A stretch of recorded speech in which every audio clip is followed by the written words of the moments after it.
And we're back. Now we'll be talking about the Incas.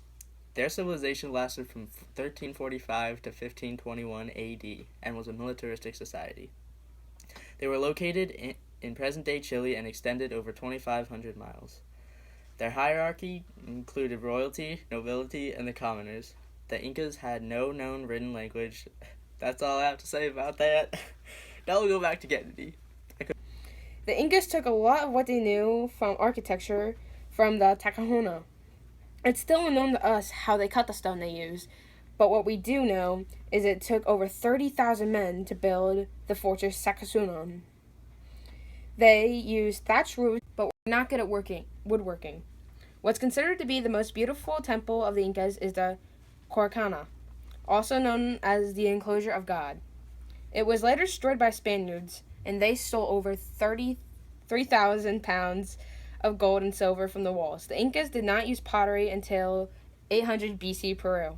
It was not used in Lake Takana Basin until later on in 1200 BC Peru. That's not Peru. I'm sorry. But we're not good at woodworking. What's considered to be the most beautiful temple of the Incas is the Coracana, also known as the Enclosure of God.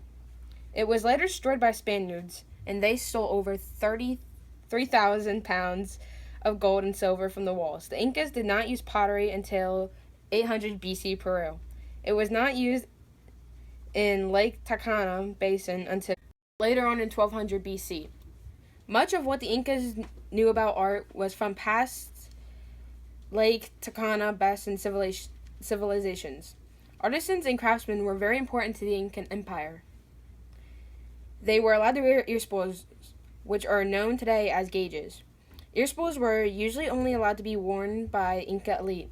Now to Jillian Swigert with more about the Incan government. Thanks, Kennedy.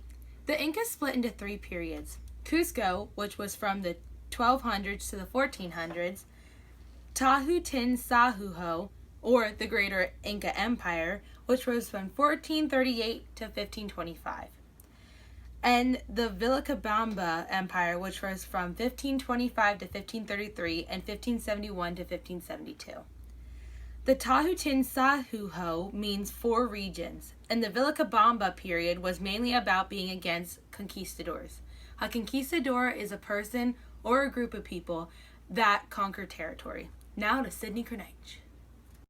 The Inca Empire was very organized. They were a primitive economy and had no currency. If the people didn't work, they would be punished. Most jobs were agricultural jobs. The way that they would get paid were in food, health products, education, and clothing. The Incans also liked to trade and traded with tribes like the Amazon. Women were in charge of cleaning the house. If the house was not clean, the woman would have to eat dirt from her own house. Now to Sydney Krenich. Thank you, Jillian. The Incas were polytheistic and believed there were gods for every element of the earth. They believed their creator was Viracocha, so the Incas' faith was based off of what Viracocha created. Brown llamas were sacrificed for Viracocha, and the white animals were sacrificed for the god Inti. They also have a main priest whose name was Uma Ulika. Children and animals were sacrificed during heavy periods of rain or December solstice.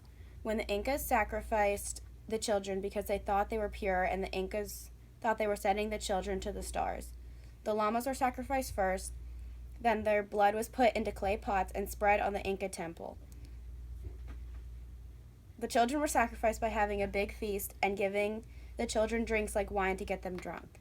Then they would take them to the top of the mountain and either strangle them, bury them alive, or hit them in the head, or they would die on their way up to the mountain because of the cold. Now here's a live Incan sacrifice.